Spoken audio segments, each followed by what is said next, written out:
और इस ice as में एक ट्रेन को दिखाया जाता है जो सन 2014 से लगातार चल रही है। यानी कि आइस एज सन 2014 में शुरू हुआ था और ये वक्त होता है सन 2031। यानी कि कई सालों से ये ट्रेन लगातार चल रही है और ये धरती का एक चक्कर पूरे एक साल में लगाती है। और इस ट्रेन के अंदर हमें दिखाया जाता है कि ट्रेन के पिछले डिब्बों में कुछ गार्ड्स आते हैं जहाँ पर गरीब तबके के लोग रहते हैं। दरअसल ट्रेन में एलीट क्लास और गरीब क्लास अलग अलग रहती है और ये गार्ड्स यहाँ पर सभी लोगों की गिनती करते हैं।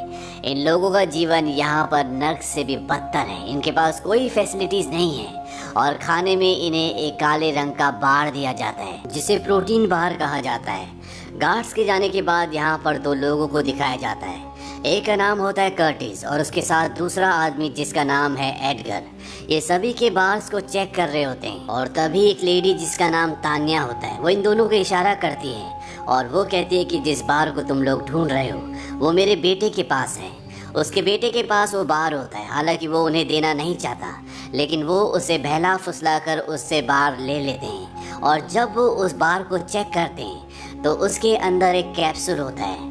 दरअसल जब भी इन्हें यहाँ पर बार दिया जाता है तो किसी न किसी बार के अंदर एक कैप्सूल होता है जिसके अंदर एक मैसेज होता है और जब ये उस पर्ची को खोलते हैं तो उसमें लिखा होता है नैम कुंग मिनसू। ये एक आदमी का नाम है जो सिक्योरिटी एक्सपर्ट है लेकिन फ़िलहाल ये जेल में है। दरअसल एलीट क्लास में से यानी कि हाई क्लास में जो आगे के डिब्बों पर रहते हैं वहाँ से कोई हमेशा इन्हें इसी तरह के मैसेजेस भेजता है लेकिन इन्हें नहीं पता कि वो कौन है। दरअसल ये सब के सब यहाँ से निकलना चाहते हैं क्योंकि यहाँ पर इन सब की हालत बहुत ज़्यादा ख़राब होती है। इसीलिए ये आगे के डिब्बों पर कब्जा करना चाहते हैं लेकिन आगे के डिब्बों तक पहुँचना इतना आसान नहीं है क्योंकि यहाँ पर जो दरवाजे हैं ये लोग उन्हें नहीं खोल सकते। और अब जिस आदमी का नाम पर्ची पर लिखा हुआ है जिसका नाम मिनसू है वो इन दरवाज़ों को खोल सकता है। तो सबसे पहले इन्हें मिनसू को छुड़ाना होगा, उसके बाद ये आगे के डिब्बों तक जा सकते हैं क्योंकि वही दरवाजे खोल सकता है। कर्टिस यहाँ पर हिसाब लगाता है कि जब भी गार्ड्स इन्हें खाने के लिए बार्स देने के लिए आते हैं तो 4 सेकंड तक सारे दरवाजे एक साथ खुले रहते हैं और इन 4 सेकंड्स के अंदर ही इन्हें सारे दरवाज़ों को एक साथ पार करना होगा। तभी ये इस डिब्बे से निकलकर दूसरे डिब्बे तक पहुँच सकते हैं जहाँ पर मिनसू है। अब रात को जब ये अपने बिस्तरों पर लेटे होते हैं तभी यहाँ पर गार्ड्स एक बार फिर से आते हैं और इन डिब्बों में जितने भी छोटे बच्चे होते हैं वो सबको इकट्ठा कर लेते हैं। इसके बाद यहाँ पर एक लेडी आती है जिसने पीले रंग का जैकेट पहना होता है और वो बच्चों को नापना शुरू कर देती है। उसे देखकर ऐसा लगता है जैसे उसे किसी खास साइज के बच्चे खास काम के लिए चाहिए और वो तान्या के बेटे को। और यहाँ पर एक आदमी और होता है जिसका बेटा तान्या के बेटे के साइज का होता है। उन दोनों को चुन लेती है और जब वो उन दोनों को अपने साथ ले जा रही होती है तो दूसरे बच्चे का पिता उस लेडी के सिर पर जूता फेंक कर मारता है। हालांकि वो बच्चों को यहाँ से ले जाती है लेकिन गार्ड्स उसे पकड़ लेते हैं। वो उसके गले में घड़ी टांगते हैं, उसका हाथ ट्रेन से एक होल से बाहर निकाल देते हैं और बाहर बहुत ज़्यादा ठंड है। और जब कुछ देर बाद उस आदमी के हाथ को ट्रेन के अंदर वापस लाया जाता है तो वो बर्फ़ की तरह पूरी तरह से जम चुका होता है और इसके बाद उसके उसी जमे हुए हाथ पर हथौड़े से प्रहार किया जाता है जिससे उसका हाथ चूर चूर हो जाता है, यानी कि उसका हाथ कट चुका है। ट्रेन में सब लोग इनके अत्याचारों से पूरी तरह से परेशान हो चुके हैं, इसीलिए ये सब यहाँ से निकलकर आगे के डिब्बों पर कब्जा करना चाहते हैं। और साथ ही साथ इन्हें ये भी शक है कि गार्ड्स के पास जो गन्स हैं उनके अंदर गोलियाँ नहीं हैं। इनकी यहाँ से निकलने की तैयारी पूरी हो चुकी है और जब गार्ड्स आते हैं तो सब के सब खड़े हो जाते हैं लेकिन अभी भी इनके दिल में एक डर होता है कि गार्ड्स इन्हें गोलियों से मार देंगे। पर तभी कर्टिस आगे बढ़ता है, गार्ड उस पर गन तान देता है और कर्टिस अपनी उंगली से ट्रिगर दबा देता है। गन के अंदर गोलियां नहीं होती और ये समझ जाते हैं कि इनके पास जो गन्स हैं वो सिर्फ इन्हें डराने के लिए हैं और ये सब के सब बगावत कर देते हैं और ये इस बोगी से निकलकर अगली बोगी तक पहुंच जाते हैं जहां पर मिनसू है जिसे कैद किया गया है।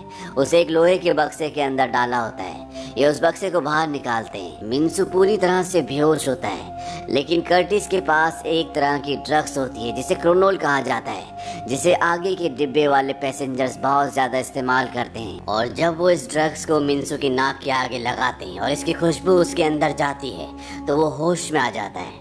मिंसू कहता है कि तुम सबको क्या चाहिए। कर्टिस कहता है कि हमें पता है कि तुम वही इंसान हो जिसने इस ट्रेन के दरवाज़ों के सभी सिक्योरिटी लॉक्स को बनाया है और हम चाहते हैं कि तुम हमारे लिए दरवाजे खोलो क्योंकि हम आगे के डिब्बों तक पहुंचना चाहते हैं। मिंसू कहता है कि मैं ऐसा क्यों करूँगा। कर्टिस उसे वही ड्रग्स दिखाता है जिससे वो होश में आया है। वो कहता है एक दरवाज़ा खोलने पर हम तुम्हें एक ड्रग देंगे। तभी मिंसू अपने साथ वाले बॉक्स को खोलता है जिसके अंदर एक लड़की होती है। मिंसू कहता है कि ये मेरी बेटी है और आगे बढ़ने में ये हमारी मदद करेगी, लेकिन हर एक दरवाज़ा खोलने पर हम एक नहीं बल्कि 2 ड्रग लेंगे। और वो इस बात के लिए राज़ी हो जाते हैं और अब ये अगला दरवाज़ा खोलने की तैयारी करते हैं। लेकिन दरवाज़ा खोलने से पहले ही मिंसू की बेटी बता देती है कि दरवाजे के उस पार कोई भी नहीं है। दरअसल उसके अंदर ऐसी शक्ति है जो दरवाजे के आर पार देख सकती है, यानी कि उसे पहले पता होगा कि दरवाजे की दूसरी तरफ कौन है। और जब दरवाज़ा खुलता है तो सच में उस बोगी में कोई भी नहीं होता। वो सब के सब यहाँ से जा चुके होते हैं और यहाँ पर इन्हें कई सालों के बाद एक खिड़की दिखती है जिससे बाहर देख सकते हैं और ये देखते हैं कि अभी भी पूरी दुनिया बर्फ की चादर में पूरी तरह से ढकी हुई है, यानी कि जो भी बाहर जाएगा उसे सिर्फ और सिर्फ मौत मिलेगी। अब ये अगली बोगी में जाने के लिए तैयार होते हैं और मिंसू की बेटी पहले बता देती है कि वहाँ पर सिर्फ एक आदमी है और जब वो उस तरफ जाते हैं तो वहाँ पर सच में एक ही आदमी होता है जिसे ये पहले से जानते हैं क्योंकि कभी ये आदमी इनकी बोगी में रहा करता था।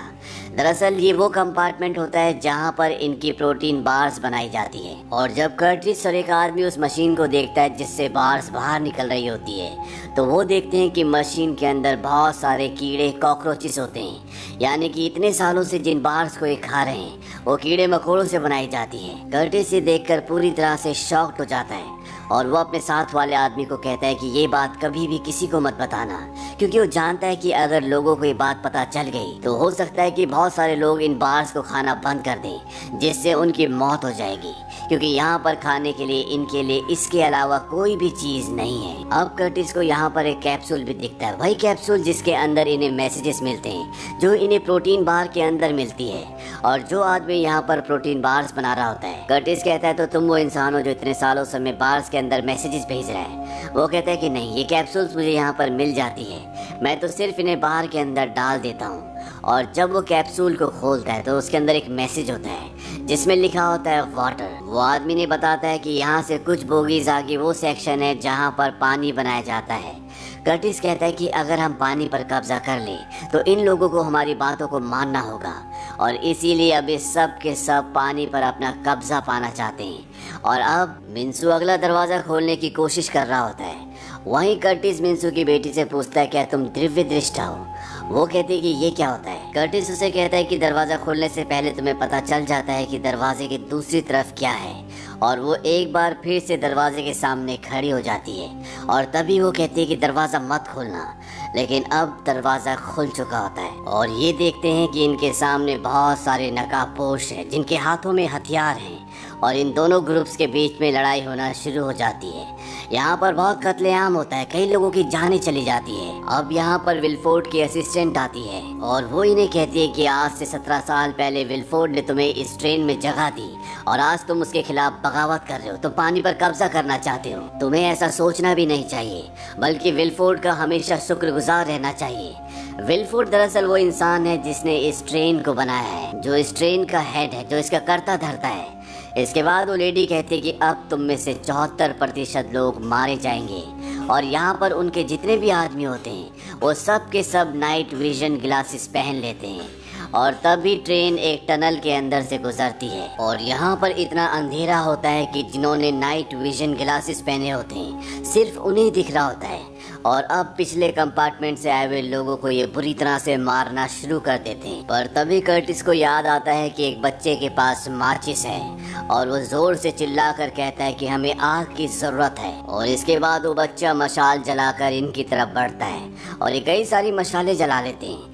मशाले जलाने के बाद इन्हें सब कुछ साफ साफ दिखना शुरू हो जाता है और ये विलफोर्ड के सभी लोगों को मार देते हैं और विलफोर्ड की जो असिस्टेंट होती है ये उसे बंदी बना लेते हैं। दरअसल तान्या और वो आदमी जिसका हाथ काट दिया गया था वो अपने बच्चों को किसी भी कीमत पर हासिल करना चाहते हैं, लेकिन विलफोर्ड के असिस्टेंट बोलती कि मुझे उनके बारे में कुछ भी नहीं पता।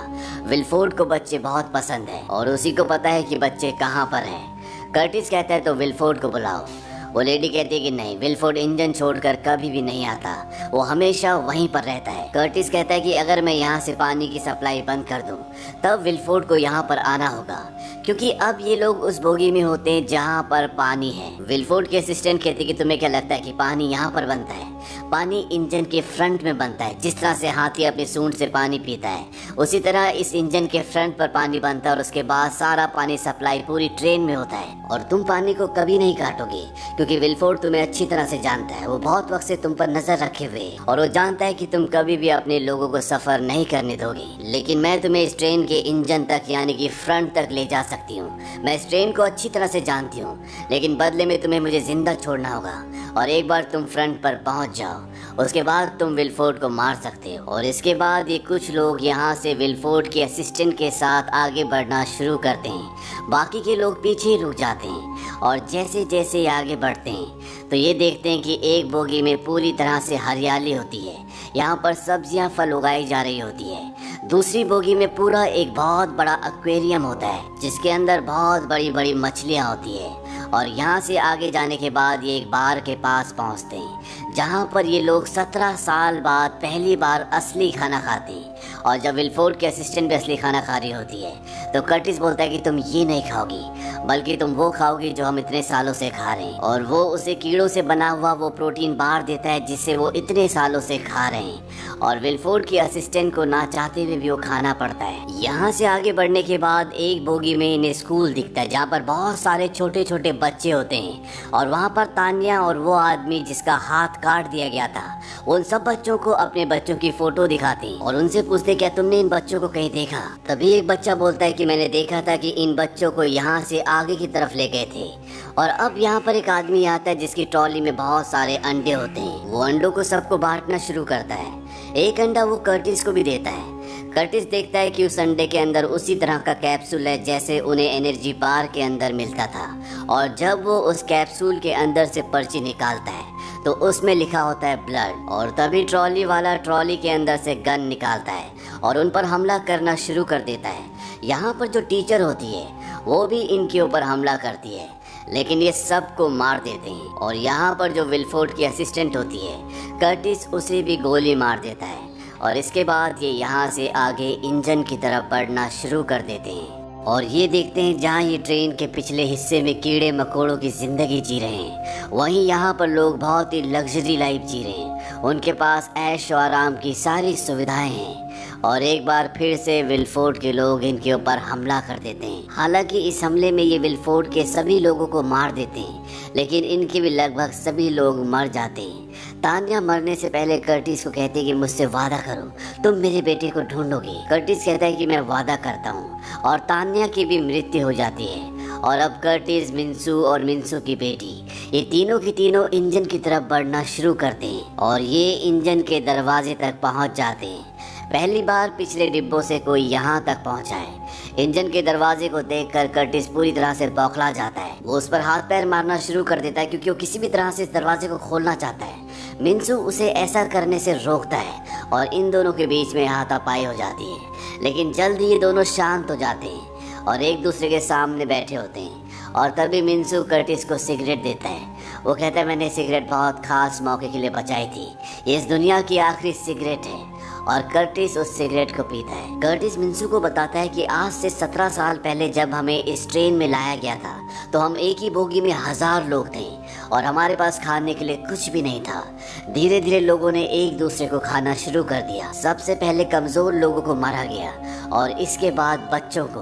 बच्चों का स्वाद बहुत अच्छा था और मैं भी उन लोगों में शामिल था जो बच्चों को मार रहे थे। और एक बार जब मैं एक बच्चे को मारने वाला था तभी वहाँ पर एक बूढ़ा आदमी आया। उसने चाकू और बच्चा दोनों मुझसे ले लिया। मुझे लगा कि वो बच्चे को अपने हाथ से मारेगा, लेकिन अगले पल उसने अपना हाथ धड़ से अलग कर दिया और सबको कहा कि अगर तुम्हारे अंदर ज़्यादा ही भूख है तो तुम मेरे शरीर के एक एक हिस्से को खा सकते हो। इसके बाद ट्रेन में कई लोगों ने ऐसा किया और 1 महीने के बाद वहाँ पर एनर्जी बार, जिसे प्रोटीन बार कहा जाता है, वो आना शुरू हो गई। और इस तरह से इंसानों ने एक दूसरे को खाना शुरू कर दिया। मैं विलफोर्ड से पूछना चाहता हूँ कि उसने ऐसा क्यों किया। उसने हम सबको आदमखोर बना दिया था। मिन्सू कर्टिस को बताता है कि तुम्हें क्या लगता है जो क्रोनोल मैं तुमसे एक दरवाजा खोलने के बदले लेता हूँ वो सिर्फ मैं नशे के लिए लेता हूँ? नहीं, दरअसल ये एक विस्फोटक भी है। अगर इसमें आग लगा दी जाए तो एक बहुत बड़ा धमाका होगा। और वो कर्टिस को एक दरवाजा दिखाता है। वो कहता है कि ये बाहर का दरवाजा है। मैं इंजन का दरवाज़ा नहीं खोलना चाहता जहाँ पर विलफोर्ड है, बल्कि मैं इस दरवाजे को खोलना चाहता हूँ ताकि हम यहाँ से निकल सकें और इतने सालों से जो कीड़े मकोड़ों की ज़िंदगी यहाँ पर जी रहे हैं उससे हमें आज़ादी मिले। कर्टिस कहता है कि तुम्हारा दिमाग खराब हो गया है, बाहर हम सब जमकर मर जाएंगे। मिन्सू कहता है कि ऐसा नहीं है। ये ट्रेन हर साल एक जहाज़ के आगे से गुजरती है। पहले उस हवाई जहाज़ की सिर्फ पूंछ दिखती थी, लेकिन इस बार जब ट्रेन उसके आगे से गुजरी तो वो पूरा का पूरा विजिबल था, यानी कि बाहर बर्फ पिघल रही है, हम बाहर सरवाइव कर सकते हैं। और मिन्सू उस क्रोनोल को जो उसने बहुत सारा जमा किया हुआ है वो दरवाजे पर लगा देता है और कर्टिस से माचिस मांगता है, लेकिन कर्टिस उसे ऐसा करने से मना करता है। और तभी इंजन रूम का दरवाज़ा खुलता है। वहाँ से एक लेडी बाहर आती है और वो मिन्सू को गोली मारकर जख्मी कर देती है। वो कर्टिस को कहती है कि मैं विलफोर्ड की तरफ से तुम्हें डिनर पर इनवाइट करती हूँ, और वो कर्टिस को अंदर ले जाती है जहाँ पर विलफोर्ड उसका इंतजार कर रहा होता है। वो कर्टिस को कहता है कि तुम पहले ऐसे इंसान हो जो ट्रेन के पिछले हिस्से से इंजन तक पहुँचा है, और वो उसे ये भी बताता है कि यहाँ पर जो कुछ भी हुआ आज तक, जितने भी राइड्स, जितने भी दंगे लड़ाई झगड़े इस ट्रेन में हुए हैं वो सब प्री प्लान थे, क्योंकि उन्हें ट्रेन की आबादी को बैलेंस करना पड़ता है। और ये खुद उसने, और पीछे की बोगी में एक आदमी होता है जिसका नाम होता है जिलियम, जो कर्टिस के ग्रुप का लीडर था। और ये वही इंसान था जब पीछे की बोगी में लोग एक दूसरे को मार रहे थे, तब उसने अपना हाथ काट कर ये सब बंद करवाया था। विलियम फोर्ड उसे बताता है कि दरअसल हमारा प्लान ये था कि पीछे से तुम आगे आओगे और जब ट्रेन टनल के अंदर से गुजरेगी पूरी तरह से अंधेरा हो जाएगा, तब तुम्हारे लोगों पर हमला किया जाएगा और उस हमले के बाद जितने भी लोग बच जाएंगे वो वापस पीछे की बोगियों में चले जाएंगे ताकि तुम्हें अपना प्रॉपर स्पेस, प्रॉपर खाना, सब कुछ तरीके से मिल सके। लेकिन तुमने वहाँ पर मशाल जलाकर आग का इस्तेमाल करके पूरी तरह से बाजी को पलट दिया और तुम वहाँ से आगे बढ़ गए, और आगे पहुँचने के बाद तुमने आगे की पैसेंजर्स को नुकसान पहुँचाया, इसीलिए उन्होंने गिलियम को मार दिया। लेकिन गिलियम ये अच्छी तरह से जानता है कि अगर हमें इंसानियत को बचाना होगा तो हमें इस बैलेंस को बरकरार रखना पड़ेगा, और वो कर्टिस को एक कैप्सूल देता है।